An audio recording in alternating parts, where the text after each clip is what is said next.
You're good. All right, good evening, everybody.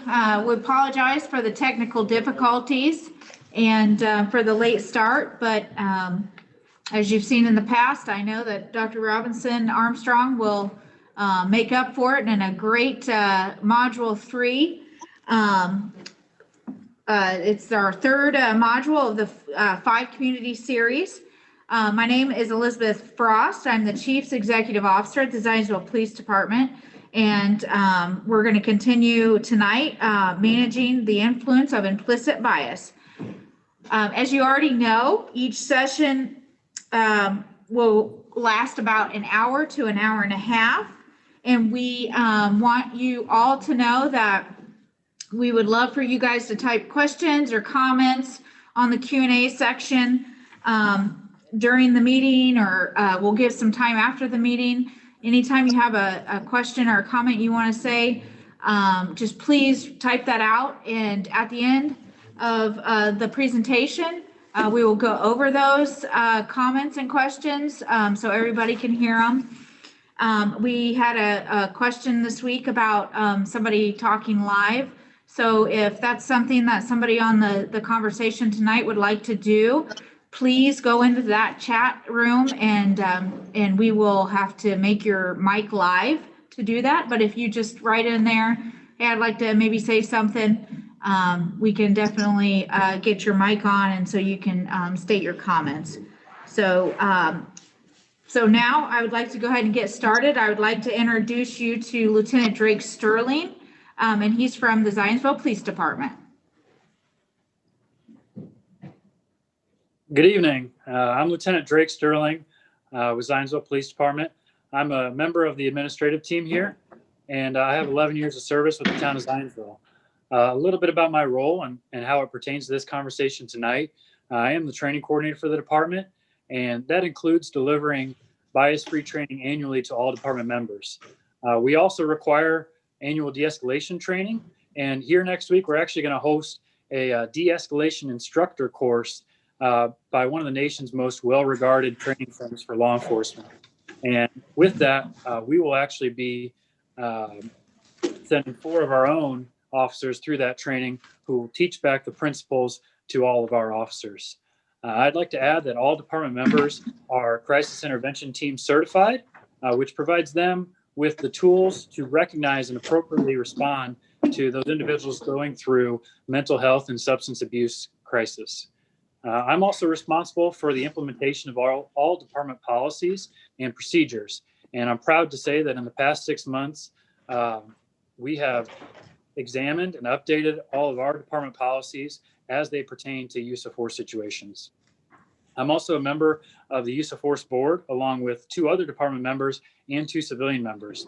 And we are tasked with examining every use of force situation and ensuring that that situation is handled appropriately. This community conversation series is important to me because I'm hopeful that there will come a day when the citizens and the police can work together and break down the division that we see so often today.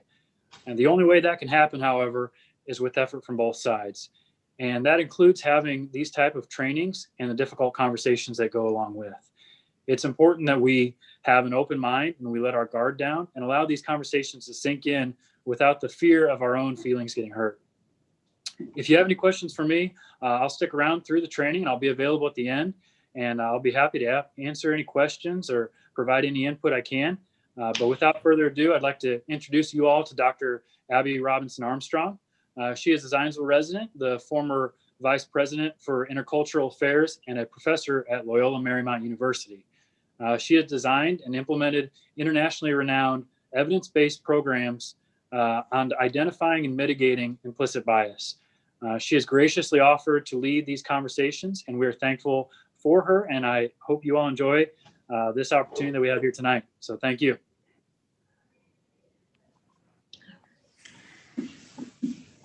Thank you for being here tonight. I am excited about this particular module because it's the end of our module on implicit bias, and also because it's the one that is going to provide some real technical strategies that we can employ ourselves on a personal basis in order to live better in our communities. So I'm going to get started right away with the presentation overview. And basically, tonight we're going to talk about breaking the implicit bias habit. Research has told us that bias really is a habit. And if we can accept the fact that it is a habit, then we can also learn some strategies. We can learn about the ineffective strategies, which we are going to cover tonight. And we can also learn about the strategies that we can utilize to manage our own implicit bias. So let's look at the objective for tonight. Good. Here it comes. There's only one objective for tonight, and that's the hope and prayer that we will demonstrate this new knowledge on implicit bias by engaging in intentional behavior changes to reduce the activation and application of our own bias. So that's the only objective. I bring to you also good news, very good news. Although all of us have implicit biases, research demonstrates that we can mitigate the impact they have on our attitudes and our behavior by recognizing our biases for what they are. If we don't recognize them, if we assume that we don't have any, we're in trouble. Biases, as I said before, are bad habits. As a habit, habits are like cigarette smoking, for example, and there are strategies you can use to stop smoking. A lot of people have been very successful with that, with that kind of habit. So with the bias situation, if we apply the strategies that we are going to discuss tonight, hopefully some of us will be pretty successful in managing our biases and making the world around us a much happier place. So what are the necessary conditions that we need to have in place in order to manage our biases and break the bias habit?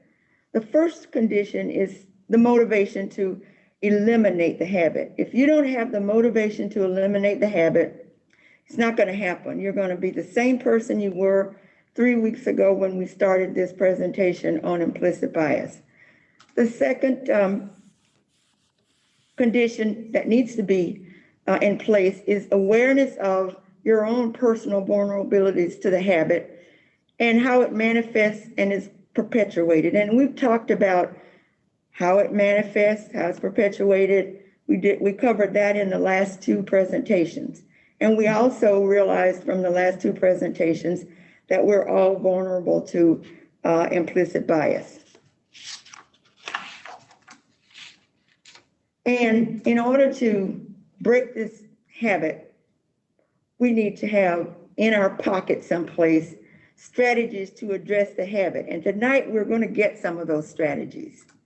And the other thing we need in our pocket in order to break the habit is effort over time to break the habit. Now, that means that you're not going to stop all of a sudden and start to manage your biases. This is something that's going to happen over time if you make a commitment to do it.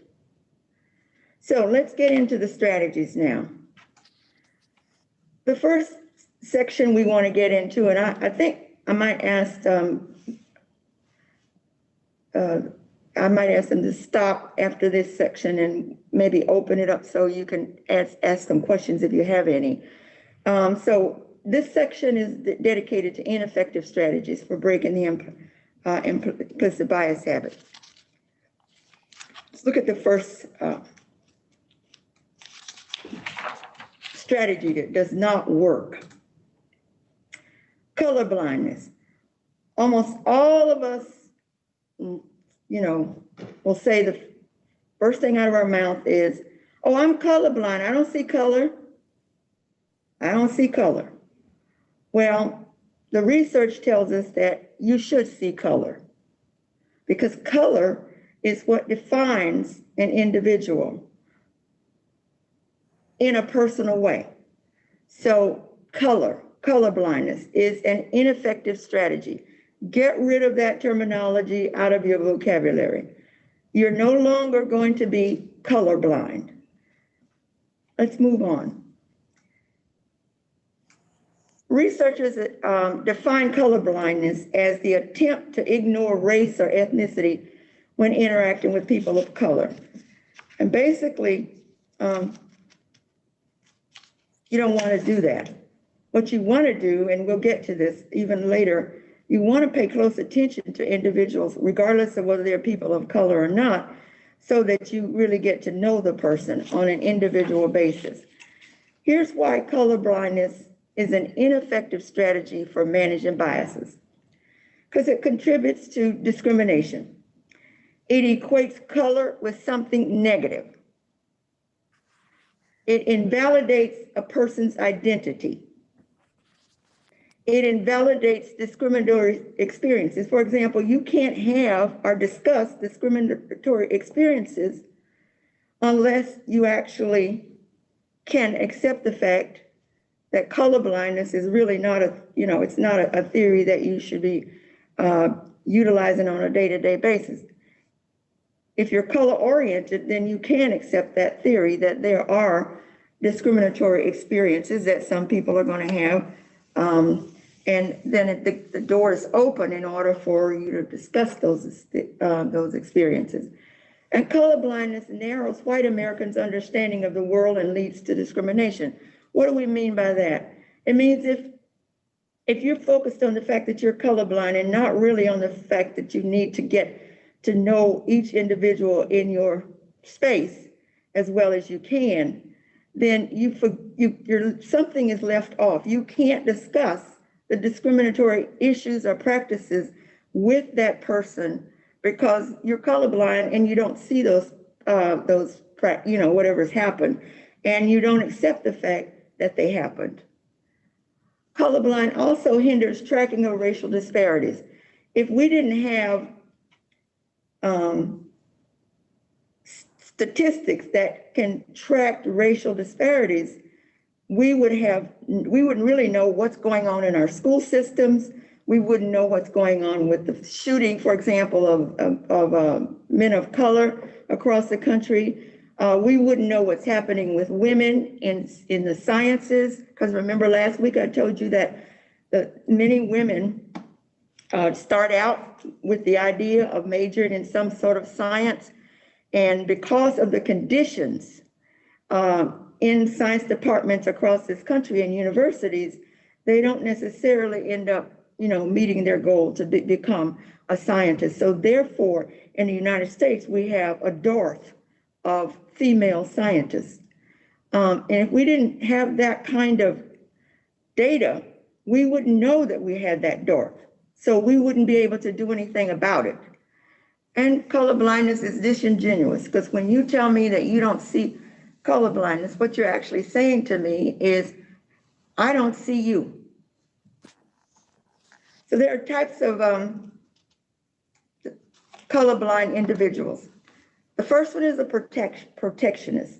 That's a person who is defined by research as high prejudice and low awareness. Those people believe that interracial inequality is minimal or the fault of people of color. They're likely to say that people of color who complain of mistreatment and racism are actually playing the race card. And I'm sure you've heard people say that. I know I've heard people say that, but it isn't true. The other type of colorblind individual is an egalitarian person who is defined as somebody that has low prejudice and low awareness. They want racial justice and they think it has been mostly achieved.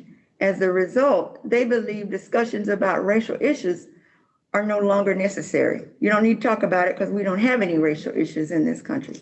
Well, all of us know, especially those of you who've been participating in these three sessions so far, you know that that is not really the truth. And you also know that there are racial issues all over the world, not just in this country. There's another type of individual, colorblind individual. That's the antagonist. This is a person who's highly prejudiced, but knows exactly that there is a problem with racial justice. But they're okay with it because they believe it's in their privilege as a white person to oppose programs like affirmative action. And I just use affirmative action as an example. That doesn't mean that I'm pushing affirmative action. It's just that I use that program as an example. They typically say that the government policies should not favor one race. So that's your antagonist. You have the final type of person who's colorblind is a visionary. This is a person who is low prejudice and high awareness. And that person agrees that there is racial injustice. There is a racial justice problem. And they believe that the way to eliminate that problem is to stop emphasizing racial boundaries and differences, to focus on primarily on what people have in common, get to know people and find out what they have in common. Another ineffective strategy, and believe me, this one is one that we all kind of have tried to utilize in our lives before, and that is thought suppression. In an attempt to control prejudice responses, sometimes we try to banish those stereotypical thoughts and prejudicial thoughts from our mind. But you know from the last two sessions that that's almost impossible. Unwanted thoughts, according to research, can rebound by exerting an influence on thought and behavior that's greater than it would be expected if an attempted suppression had been made. Let me give you an example. I love chocolate. If you bring chocolate to my house and put it in my cupboard, I frequently attempt to stay out of the cupboard and not eat all the chocolate in one day. But when I'm doing that, my thoughts about chocolate are rebounding. And the more I try to suppress that thought, the more I want a piece of chocolate, unfortunately. And the more I go back to the cupboard, pull out one piece of chocolate, eat that one, go back to the family room, sit down for a minute, come back and think about chocolate. So that's an example of thought suppression as a stereotype control strategy. It really doesn't work for anything. Another ineffective strategy is to believe that we believe in our own personal objectivity. You know, if you ask somebody, are you biased? Almost everybody's going to take, oh no, of course not. Absolutely not. Not me.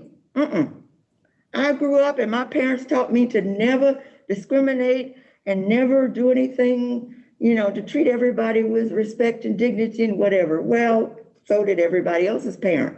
But according to the scientists, that is called bias blind spot, meaning that you have a blind spot. You are biased because all of us are biased, and you are tempted to believe that you can be objective when making decisions.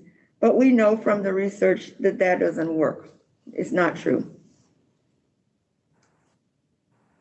Now let's talk then about effective strategies. And there are several that we can use to manage our bias. One is motivation. I've already mentioned motivation before. The whole notion about motivation, there are two types of motivation. We have internal motivation and external motivation, all of us. Our internal motivation is, you know, we do things because we want to do them and because we get satisfaction out of the outcome. External motivation is we're doing something because, let's take, for example, we refrain from using stereotypical slurs in the presence of certain individuals because we know that that person would not appreciate being in the company of that kind of language. And so we're motivated externally not to use those slurs. That doesn't mean that we aren't going to use the slurs as soon as we get into the company of somebody that appreciates, you know, and doesn't have a problem with stereotypical slurs. So the thing we have to remember about motivation is the fact that if you really want to manage your biases, the motivation has to come from within. It has to be internal and not external. You don't want to try to manage your biases because somebody else in your community, in society, in your home actually thinks that that's the right thing to do and that's what you should do. If you don't think that's the right thing to do, then you really don't have the motivation to do it. So let's look at another effective strategy. It's called mindfulness or deliberate conscious processing. The research tells us that if we really take a moment to just stop and think about some of the things that we're doing on a day-to-day basis, we end up making better choices and better decisions. Now, mindfulness sometimes is associated with meditation. And I didn't use the term mindful meditation tonight because I didn't want us to walk away with the idea that in order to practice mindfulness, we have to meditate. I don't think that most people who work and are busy with families and community work and that kind of thing have the time to meditate every time they come into a conundrum that they need to figure out. I think that mindfulness practices can happen almost spontaneously. In other words, you can begin to challenge yourself when you feel like you're going off the deep end, or when you feel like you've got to make a critical decision. You can stop and ask yourself questions really quick. Really, should I go ahead and make this decision, or should I get some more information before I make the decision, or should I ask questions? What should I do in order to make the right decision here? And remember that system one is your really quick thinking system. And sometimes when we're talking about mindfulness, we have to remember the fact that system one is going to take over and you'll be saying things and doing things that you really don't intend to do.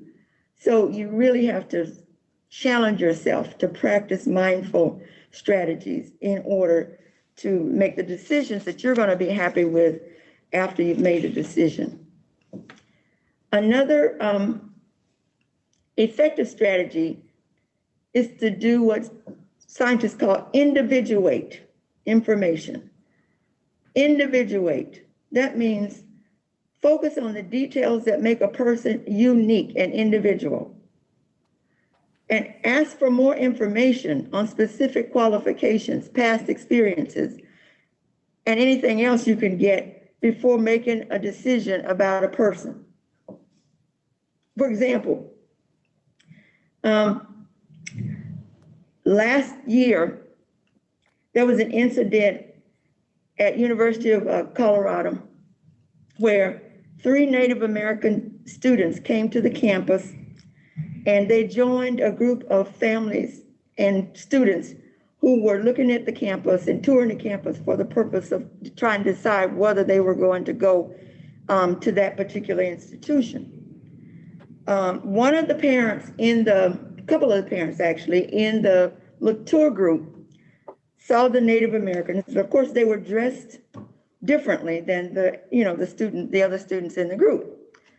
They saw the students and they actually called the campus security and told the campus security that those students had joined the tour group and that they didn't belong there.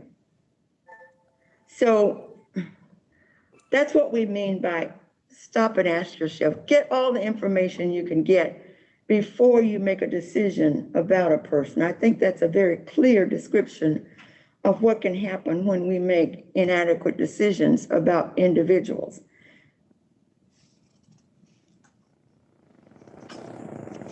Another one is to modify your environment. Detect and remove images from your environment that reinforce stereotypes. And this one you should take seriously. look around your house. What artifacts, what pictures, what other images do you have in your home that actually reinforce stereotypes? Do you have, and here's the other question, do you have any pictures or images in your environment that actually reinforce diversity and inclusion? For example, in my home, I have artwork that I purchased by artists primarily because I like their style of painting and their, the medium that they use, and their, the focus that they focus on. For example, I have artwork in my home by a white artist from Georgia that focuses primarily on poverty. Poverty is his theme. So I purchased the artwork because I like the idea of an artist trying to convey the notion of poverty and what that looks like in real life. So I also have work in my home that is, of course, I have work in my home that artwork I've collected from other countries all over. I've been to 35 countries, so, other countries, but I also have work in my home from artists in this country that are Native Americans, they are Hispanic Americans. I also have Georgia O'Keeffe, who's a woman artist that I love her work, and so on and so forth. So look at the images in your house and determine whether they are reinforcing stereotypes. And not just in your home, but in your organizations.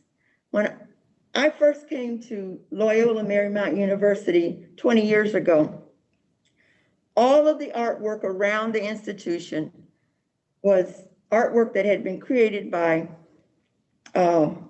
white students. And the students of color began to ask questions about that work. Like, where is there any artwork here? Any images around this institution that were created by people like me and that look like people like me?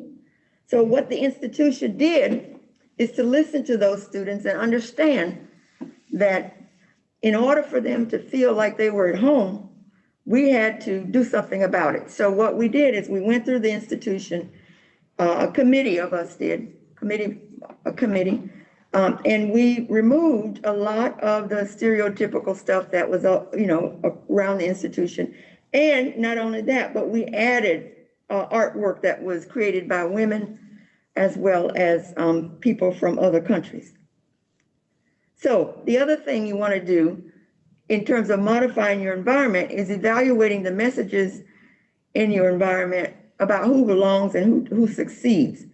If you talk only about to your children and your husband and your wife and your family, only about people that look like you who succeeds, what it tells those people is, well, only people that look like us can succeed, and only people that look like us belong in this environment. So try to figure out, other folks that are succeeding and talk about them and bring their lives and their success into the conversation, into your conversation. And finally, in terms of modifying your environment, you want to increase the representation of underrepresented groups in your environment. Now, we all, we live in Zionsville, but there are underrepresented individuals in this environment. And you don't have to go very far in order to increase the representation of underrepresented people in your own environment. And also, some of you work in major organizations, and there are people in those organizations, but they're in your out group. They're not in your in group. So you are not learning anything from them. You're not learning how to, how to get along with them. You're not learning anything about their lives and their lifestyle and whether there's anything of common between the two of you. So you need to increase the representation of underrepresented groups in your environment. Me, on the other hand, when I have individuals in my home for social purposes, you really couldn't tell whose home it is by who's in the house, because I have friends of all ethnicities, and they're all in the house having a good old time and drinking some good old wine.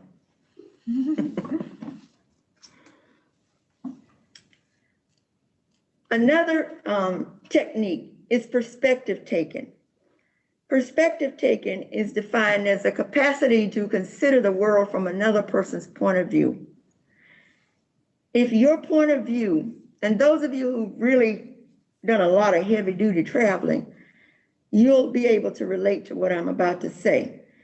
If your perspective is based only on your small amount of experiences that you've had in your tiny little environment, you will have to work very hard to be able to take to see the world rather from another person's point of view.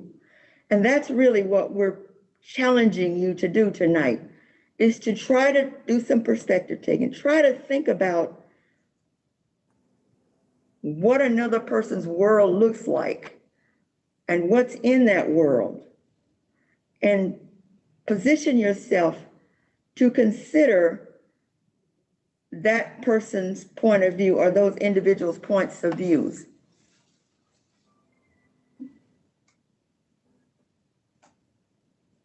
Now, why would I suggest that you learn how to perspective take? Number one, perspective taking reduces implicit bias and stereotypical judgments. If you see a person that you don't know, and you are in the process of getting to know that person, and you're listening carefully and try to listen to that person's perspective and entertain that person's perspective, the more you do that, the more you're going to be able to manage your biases, because of course they're going to crop up, and you're going to say to yourself, oh no, I'm going to wait to get to know this person, and I'm not going to make any stereotypical judgment about this person until I really think that I get to know this person and I've heard this person's perspective out. Also, perspective taking decreases the tendency to view your in-group as a prototype. You know, we have to be honest with ourselves. All of us have this tendency to view our in-group as the prototype. The out-group is something else. Our group is the right group. So if you are engaged in perspective taking, what you're going to see is that your group is not the prototype. In fact, there's no group as a particular prototype, but you're going to incorporate new perspectives into your cognitive framework that you can use in order to manage your biases and your stereotypical judgments. Perspective taking also increases the expectation of a positive evaluation of our group members. That really means that once you get to know members of the out group and you have them over for a glass of wine, and I'm just being a little facetious here when I say a glass of wine, might be a cup of coffee at the, in your place where you work, or maybe in the wherever. Or you may, say hi to somebody in the grocery store and get to talking and sharing information in that way. Wherever you become acquainted with people that are in your out group, if your mind is in the perspective taking mode, you are going to begin to evaluate those individuals in a more positive way than you would did you not know them at all and had no interaction with them.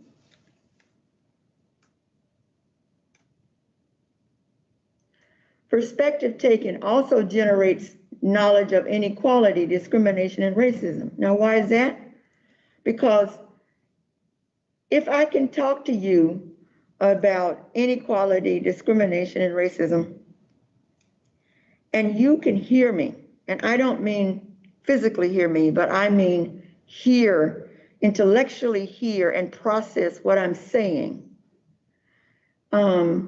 You are going to gain some knowledge about inequality and discrimination and racism that you did not have prior to the conversations that we engaged in relation to these particular topics. It also engenders public support for policies and procedures designed to reduce past discrimination. So those are the reasons why perspective taking is a very good, effective strategy, and it's been tried and true, proven through many research studies across this country. So hopefully you learned something today about perspective taking and may want to examine your own perspectives, in the future, so that you can begin to manage your biases better. So, some people say, okay, how do I sharpen my perspective taking skills? Well, you don't just become a great perspective taker overnight. The first thing you have to do is you have to increase your motivation to be fair. Increase your motivation to be fair.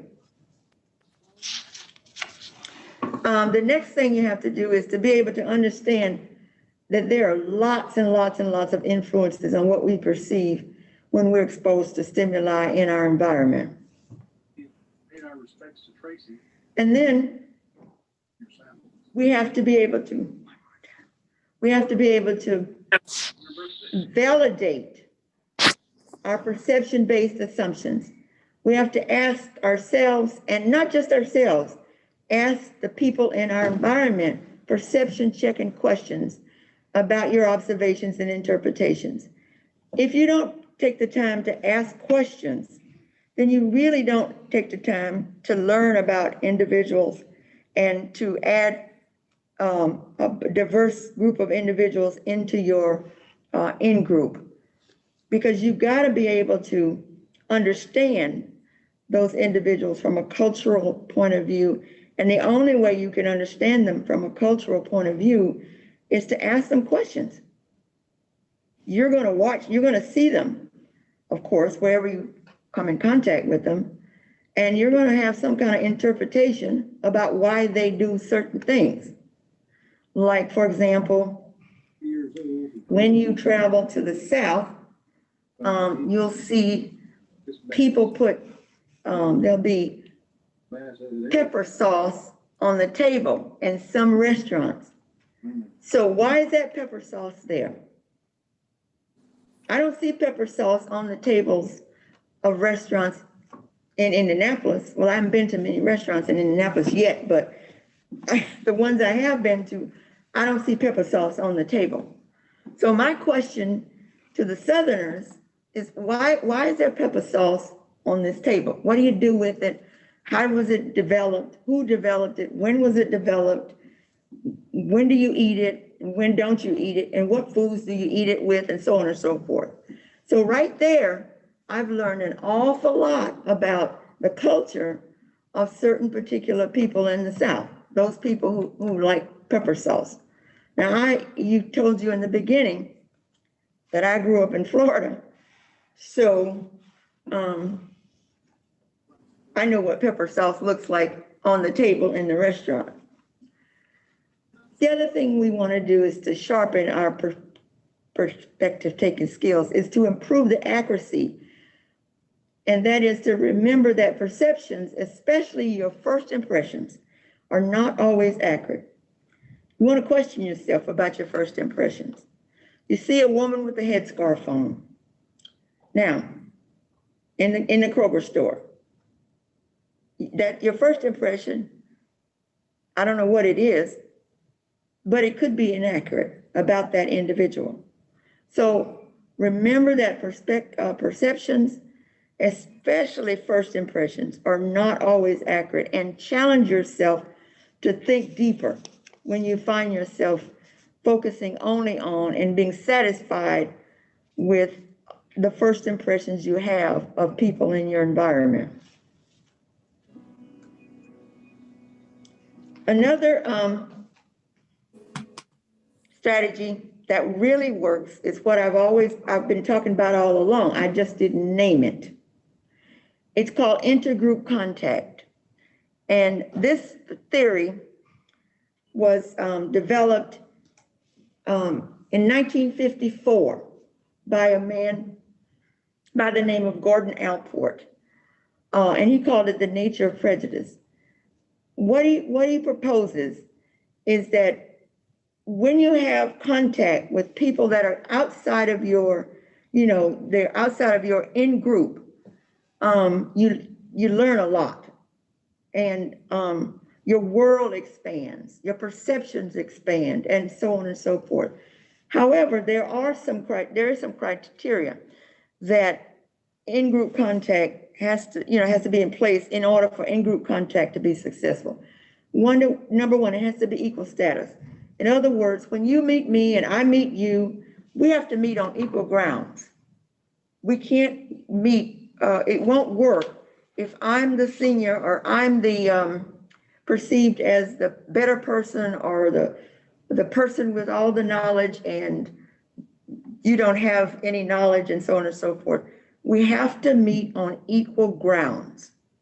The other criteria is that norms that are supportive of intergroup interactions, we have to have the support of leadership. In other words, somebody in the group has to be, assume the role of a leader to reach out to other people. If you're forced into contact with somebody, it doesn't work. You have to assume a leadership role and be able to reach out and say, hey, you want to meet me at the pool tomorrow? Let's talk about our children. We have children in the 2nd grade here in Zionsville, and maybe you could share some information about what your child is learning in from his teacher, and I can share what my child is learning from my teacher, and so on and so forth. And also, a most important criteria is that the interactions have to be meaningful. If they're not meaningful, and if one person in that, the group doesn't perceive those interactions as meaningful, you're not going to go anywhere with it. In other words, that's the end of the interaction. You might as well just stop right there. Stop, because it's not going to happen. And remember to test independence rather than competition. And that means if I'm in your intergroup, you're not going to compete with me on a day-to-day basis. You're going to respect my interdependence. And you're going to accept the fact that my perceptions in some ways may differ from yours, and so on and so forth. Now, another strategy that we can talk about, and that's been proven to be very helpful, is what's called cognitive biases. Identifying, accepting, and conquering cognitive biases. Because most of our decisions, we believe we're making with a clear mind, and that our decisions are, but nevertheless, our decisions are controlled by mental shortcuts known as cognitive biases. And therefore, it's important to learn how to minimize the negative impact of cognitive biases on our decision making. And of course, implicit bias is one of the major cognitive biases.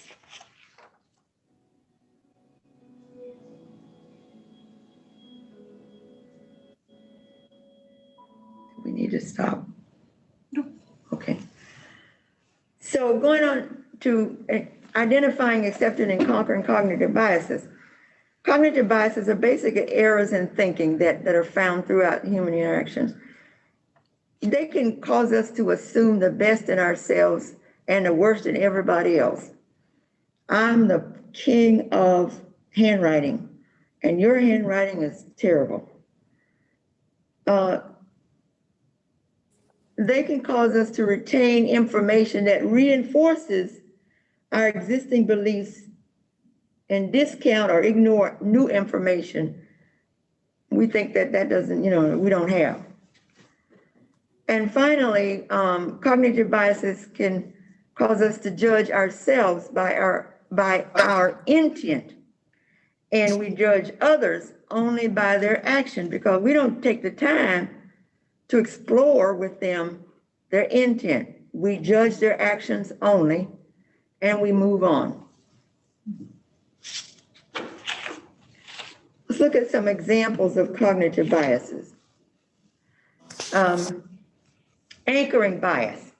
I think this one makes a lot of sense, and you don't have to do much to remember what it means, because it really is first impressions, which are easy to reaffirm and difficult to readjust. Once you have a first impression, it's very easy to reaffirm that impression over and over and over, and it's very difficult to readjust that impression unless you're cognitive, cognizant of the fact that you actually do need to do that in order to manage your biases. Confirmation bias is the thing that gets all of us. And that's the instinct to seek out and acknowledge only the information that supports our already existing beliefs. And to turn our heads away from and our ears away from information that may be new to us, and maybe we would learn something more if we would explore. But instead, what we do intellectually is we confirm what we already know, and we refute what we don't know.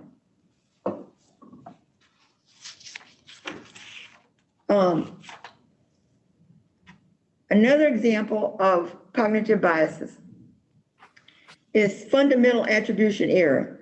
And that's the tendency to credit ourselves for our success and to blame external environmental factors for failures. While on the opposite, we do the opposite thing for other people. For example, if we were taking tennis and we didn't do so hot today on the tennis court, what we look for is we look for external environmental factors that could, prove why we didn't do so well on the tennis court. Maybe it's hot. Maybe it had just rained and the court wasn't completely cleaned off, and so on and so forth. But on the other hand, if someone else was on the tennis court and didn't do as well, our fundamental attribution errors actually encourages us to blame other people for their failures. And we do not take into consideration any external environmental factors. Let's take a child in the first grade or second grade who comes to school and sleeps during the day in the classroom. Now, some of the other children, most of the other children, in fact, don't sleep during the day. They don't go to sleep every now and then in the classroom. So rather than trying to figure out what the external environmental factor is creating this child's sleepiness, we blame the child or the parents for not actually sending the child to school ready to learn. Now, I'm not suggesting that teachers do that. I'm just simply using that as an example. And of course, that example is in the literature, and that's why where I got it from. I don't know any teachers that actually do that, would blame a child for sleeping in the classroom without actually trying to figure out what were the environmental factors that created that sleepiness. Or a child that would, for example, I've been in the situation at a camp where children would take food when it wasn't the time to eat food. And one would ask, why would they take food? Some people would call that stealing. But if you don't know the child and you don't know their background and you don't know whether they came from a homeless shelter or whether they came from a home where food was not plentiful, then you blame the child for so-called stealing food. And the other one that we're going to talk about in terms of cognitive biases is motivated blindness. And that's the tendency to overlook bad news when it suits us or fail to notice unethical behavior when it's not in our interest to do so. So maybe we should take a minute here and see if there are any questions thus far. Yes. We have 4. Okay, great. So the first one is a question. How do I respond when a person shows prejudice in language, like jokes or outright negative comments? Amen. Thank you very much for that question. That's a wonderful question. And our next session, you know what it's called? Becoming an active bystander. And I'm going to tell you exactly how to respond. Okay. I had to learn that years ago when I was much younger. And because I was always, you know, as an African-American female, I was always exposed to stereotypical jokes and slurs and all kinds of language that I did not appreciate and that I found demeaning. So I had to learn how to respond to that in a way that would not stop the conversation or put people off. And that's exactly what I'm going to tell you, except that the information that I'm going to give you tonight actually doesn't come from me. It comes from the scientific evidence, because that's, you know, everything that I'm doing in these sessions is based on scientific evidence.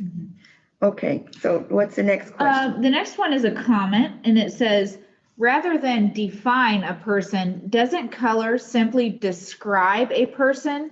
We felt our biracial child and Asian child's races were descriptive, not definitive. What do you mean by rather than define? I didn't say anything about define. What I'm proposing is that we get to know all of us on this earth, and we get to know us I'm going to use the word intimately, but I don't really mean intimately. What I mean is you take the time to get to know individuals before you actually make a call about those individuals. So if you are living with biracial individuals, you would hope that when they go out into the school environment and into society, that people would not immediately put them in a particular category. For example, in 2010, the government changed the way in which we count individuals in this country. And it gives people the new policy in terms of collecting data on individuals, demographic data, gives people the opportunity to choose their own ethnicity.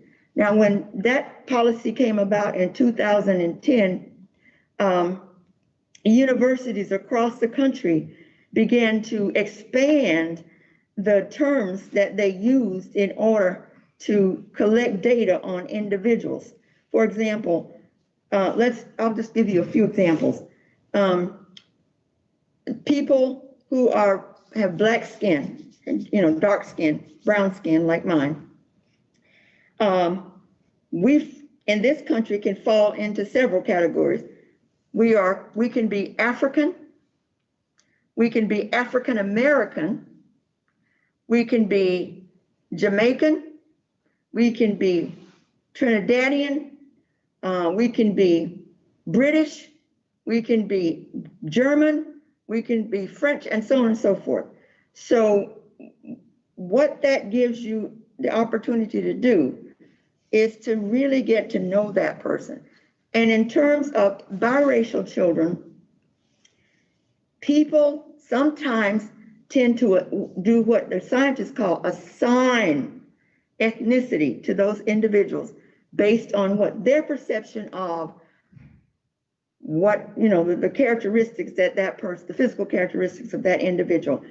So what we don't want to happen is we don't want people to assign ethnicity to any child or anybody, regardless of whether they are actually, biracial or not. We just don't want that to happen. We want people to ask questions if they really want to know, rather than coming up and actually assigning ethnicity to an individual. I hope I was able to answer your question. Okay. You mentioned that one way to increase perspective taking is to increase folks' motivation to be fair.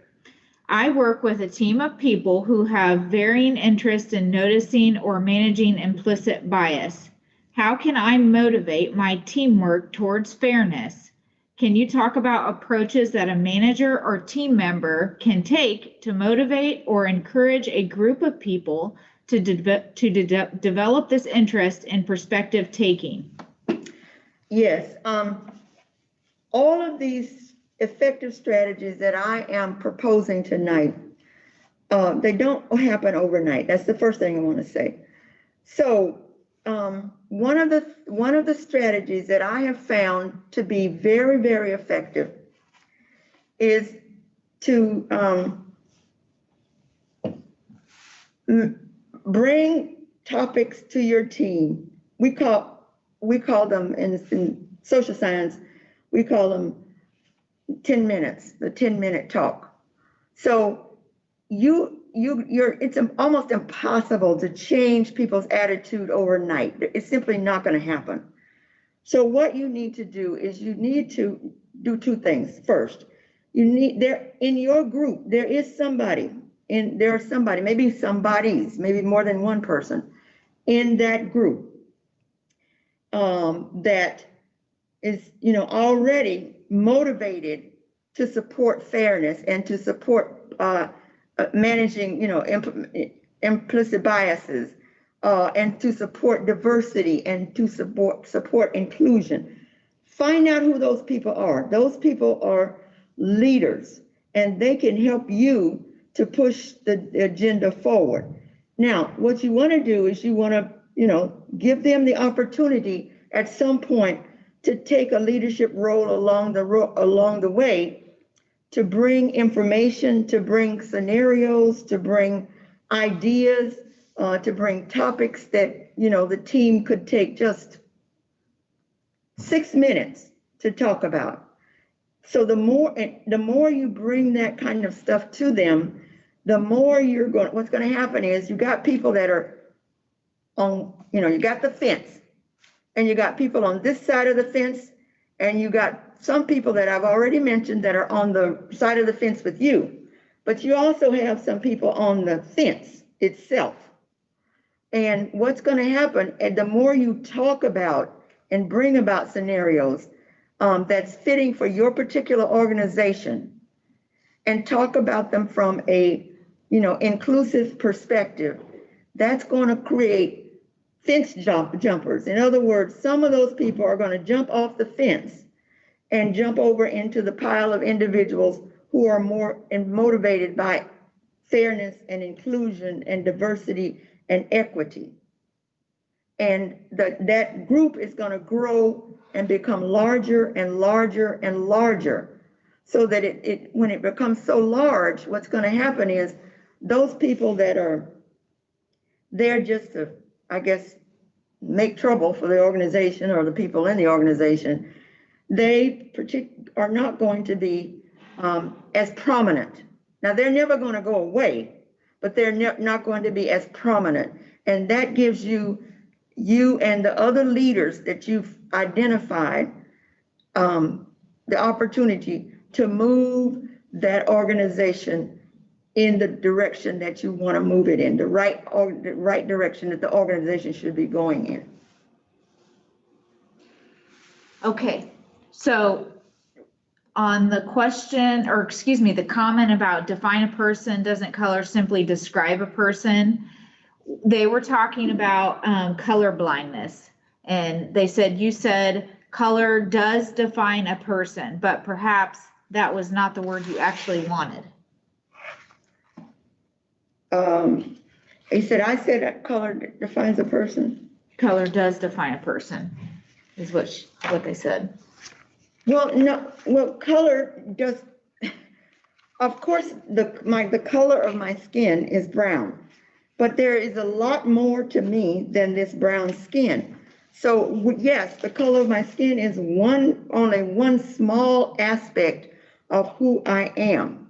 So you don't want to focus just on the color of my skin. I hope I made that clear. I hope that I'm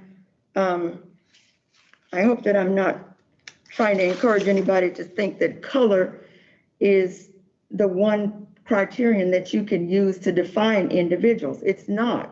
You want to get to know to really get to know the person, and so that you can appreciate all that that person has to bring to you.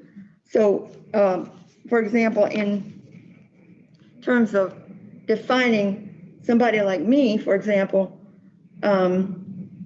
you could say that I am an African American woman, born and raised in Florida. But what you don't know is that I'm an African American woman, lived outside of the country for 18 years in another country. I'm an African American, so I picked up perspectives there. I'm an African, and I picked up cultural mores there. I'm an African American woman who, loves to travel, loves to eat certain foods, health conscious, a lot of other criterion that you don't know about me, that if you did know, you might find some links between your culture and my culture, or your way of being, which is what the scientists call it, and my way of being. And so therefore we might become people who can live and work in a particular good, solid group, So I hope I answered that question. I'm not suggesting that color is the only.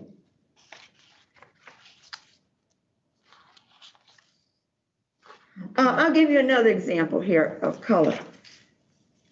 One of the things we did at the university when I was there 20 years ago is when we divided individuals into demographic groups, rather than saying the person is Asian,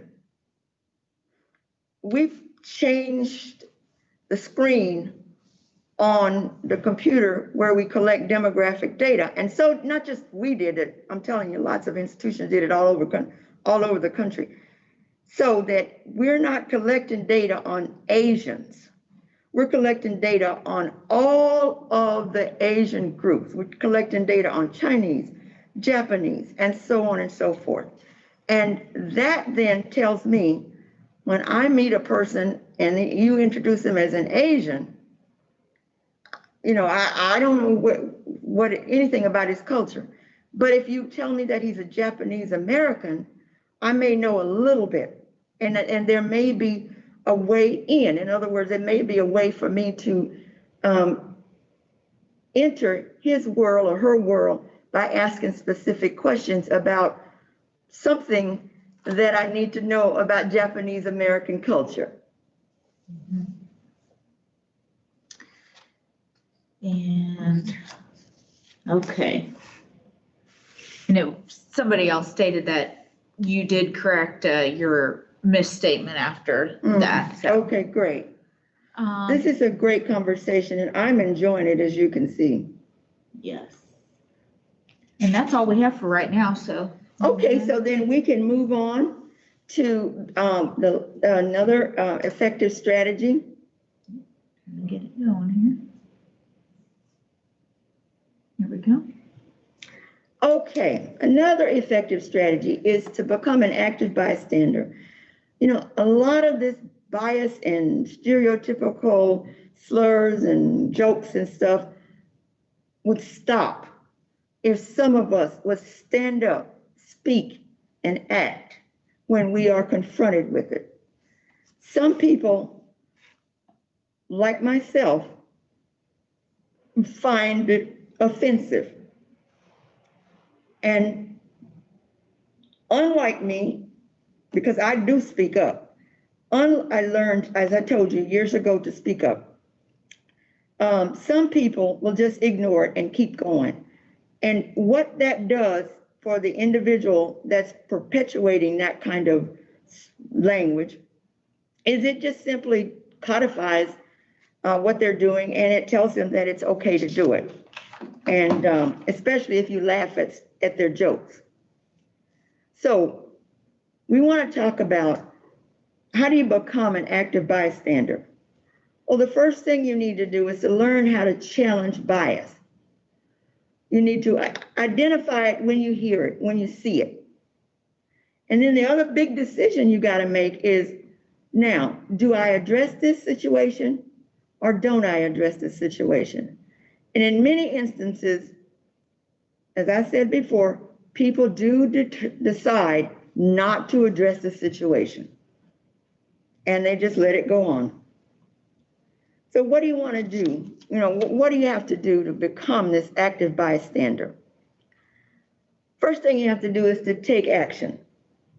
You have to go in with the idea that you want to educate people and invite them to do better rather than criticize or ostracize them. Is the moment you criticize them or ostracize them, that's the end of it. They're going to just go away and do that, use that language, tell that offensive joke over and over and over with every crowd they come into. So you have to understand that there's a difference between calling someone in, that is inviting discussion and learning, and calling them out, which is shutting down the conversation. You don't want to shut down the conversation, because once you shut down the conversation, it's over. Both of those strategies, though, can be valid in certain circumstances. So you have to choose which one is the most appropriate for the situation. If the situation is intolerable, you may actually have to call somebody out. If it's not, then it may be more effective to call them in. And we're going to talk about how do you call them in. So one of the ways to call them in is to ask questions that invite discussion. So I use the slur, or I use the phrase, the stereotypical phrase. So the question, figure up some kind of question. These, what do you mean when you say that? I don't understand. What do you mean when you say that? Can you help me understand? Well, once a person says blah, blah, blah, blah, blah, then you can say, well, I kind of learned differently. I learned something different. Have you ever heard of blah, blah? Or another question you might pose, like, do you know what that phrase means? Do you know where it came from? Most people have no idea that it actually has an offensive meaning, and I'm sure you didn't know that. I know you didn't know that. So maybe we can talk about it. Maybe I can help you understand what it means, where it comes from, and why people find it offensive. That's what we mean by asking questions, inviting discussion, and then educating people. Another strategy is to state that you're uncomfortable. Let the person know you're uncomfortable. You can say something like, that word or phrase makes me uncomfortable. Can you please not use it around me? And I have said that many times. I don't use that word or phrase. It's not part of my language. So I would appreciate it if you don't use it around me.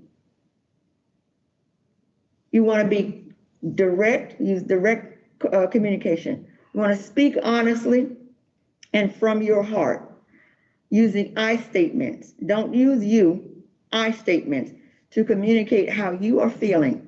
I'm feeling offended. And why, and you want to tell them why that's the case and what can be done.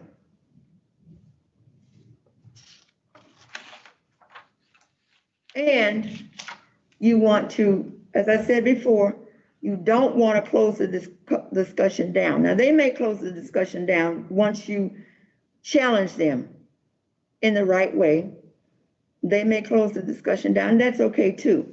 But you also want to offer support to the people in the room who've been affected by the biased comments. In other words, you don't want to just walk away from the conversation without acknowledging that, for example, if the comment was an offensive one about women, and there are women in the room, you want to apologize to those people for the other person, to let that person know that those, make sure he or she knows that those comments were offensive and that you are not the only person that was offended by them. And then you want to also think about what can be done to prevent the situation next time. So you might want to ask the person, in a quiet way, what can we do to eliminate these kinds of statements from our break room or from our team meetings? Is there anything we can do to eliminate those kind of statements? And you want to remain in some mode being a consistent champion of challenging bias. And finally, in terms of breaking your bias habit, I told you earlier that implicit bias is a habit and that it can be broken with effort. It's a process, so you have to remember that you may slip up sometimes, but you have to stay committed. You can become a powerful agent of change within yourself, because that's where the change has to take place first. You're not going to be able to change people in your community or anywhere in your environment unless they really open themselves up to change. But if you want to be a personal change agent, then you've got the tools now. Today, I've given you some tools to become just that. The final thing you want to do here tonight is, we've talked a lot about, you have to remember that individual change is the first step to personal and institutional change. So again, that goes back to the whole notion that change is not going to happen overnight. It's a process, and we all slip up, but we have to stay committed and stay tuned, stay focused. Now, I'm going to ask you, because if you participated in these 3 different sessions, you have a lot of information about bias and managing bias. You know why we have bias, how we have bias, how our brains work, where we learn our biases from, and so on and so forth. So tonight, I'm going to ask you to look at this slide, think about it for a few minutes. I want you to indicate your level of commitment to identify and manage the activation of implicit bias. And I want you to think of from this perspective. Are you not committed? Are you somewhat committed to manage your bias? Are you very committed? And if you are somewhat committed or very committed, I want you to think about 2 specific actions that you can take beginning tonight to manage your own biases. Just 2 specific actions that you can take beginning tonight and especially tomorrow morning to manage your own biases, and thereby making the world we live in a much better place. And I want to thank you for being here.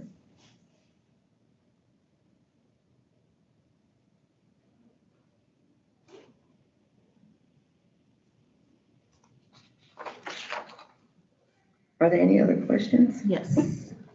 Okay, so we do have a couple more. Okay, Let great. me get to them. Okay. This one here says, I have a question about a scenario regarding how to be an active bystander.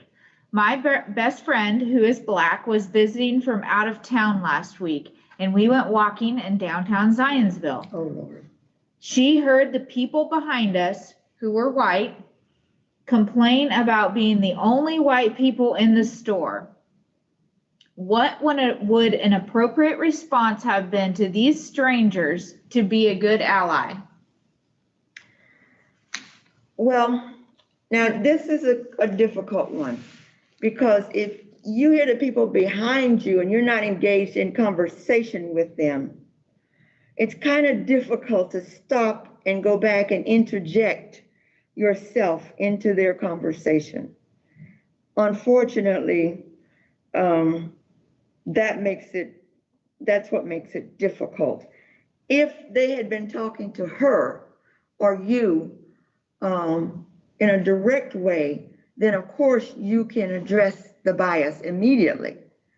But because they were talking among themselves, it's, as I said, it's kind of difficult to interject yourself into somebody else's conversation.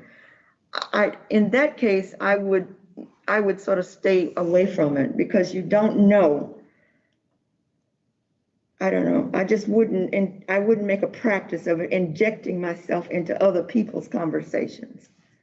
And I know that's a terrible terrible answer that I just gave you, but I don't know of any other answer I could give you that would make it easy and for you to just slide into someone else's conversation. That right now is the only ones we have popped up here. Oh, I think they're coming in. They said, thank you very much for your time and thoughtful presentation. The real life examples you used helped me more clearly understand these larger concepts. And I agree also with that. Well, I mean, these concepts all come from social science studies, but when I do this kind of presentation, what I try to do is to bring it to the audience. And today, and the last two Thursdays, I've been talking to and chatting with community members, and I don't know the audience that I'm communicating with. So I had to be able to bring some realism to the concepts. If I were chatting with a bunch of stale old professors like myself, I wouldn't use any examples, because they would have read the material already anyway.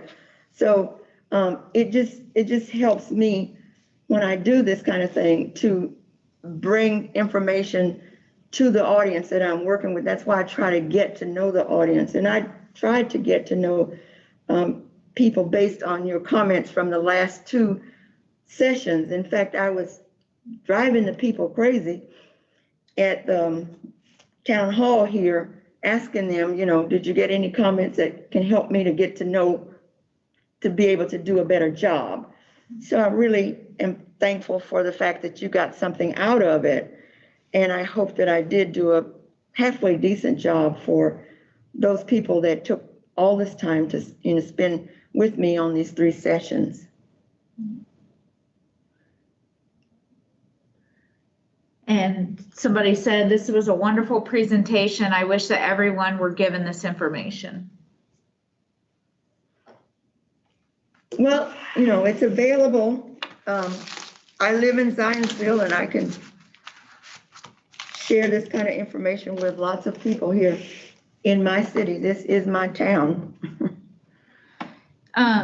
So I think this person's referring back to the comment that was made where the people were walking on Main Street, and they said it's a physically safe answer. However, if they spoke loud enough for me to hear, I would have said, I overheard what you just said, and I am hurt that you feel that way. I just want you to hear me, let you know. Thank you.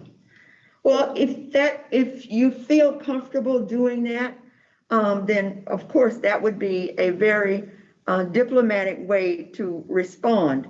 But I personally don't have always what I need in order to insert myself into another person's conversation, because in this day and time, I don't know what they are going to do. I don't know whether they're going to pull out something and harm me in some kind of way. So I just steer away from trying to get involved in other people's conversation. But I think that approach, if she felt safe doing that, that's a wonderful approach. Mayor Styron said, thank you so much. Oh, okay. You're welcome. She's watching. We had another one that says, thanks for the presentation. It is informational and refreshing. Oh, well, thank you for being here. And anybody else have any other comments or questions while we're live with the doctor right now? So far, that's all we've gotten.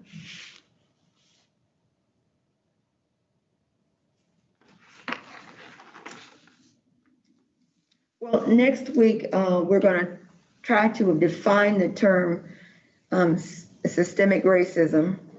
And again, we're going to be defining that term from scientific perspective.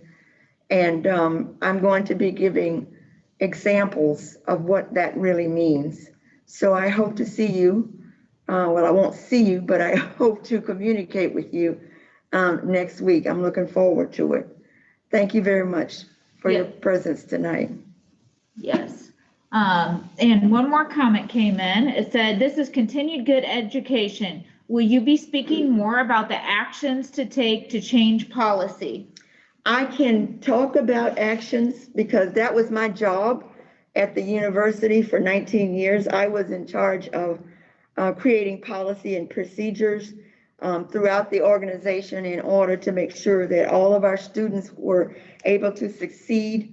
So I can talk about that, but it's a big conversation. It's not something that I can do, in 1 hour. I can do it in 1 hour, of course, if I'm focused on it, but I need time to do it. I can't just, I can't do it to not, add it into what we were doing tonight. Mm-hmm. But so if that person is interested, she can contact the mayor, and the mayor can figure out how we can, maybe talk about changing policy, because that's very difficult. And there's some strategies you can put into place that would help people to understand, because the first thing you gotta do out the door is you gotta create the statistical evidence that tells everybody in the organization why a particular policy needs to be changed. That's the first step. People are not going to be happy with you just coming into an organization, oh, well, we got to change this policy, we got to change that one. No, it doesn't work like that. There'll be just a big fight. But if you can provide the right evidence and the right metrics to show that things aren't working for some reason or other. For example, I'm just going to take an easy one. Who's hired in the organization? Who are the employees? If you got 50% ducks, 20% chickens, and only 1% turkeys in your organization, you got an equity problem. So, but you can't prove that by me unless you actually show me that data, those metrics, and then explain to me using, scientific evidence why that is a problem. And then you can move on from there. Mm-hmm. Okay.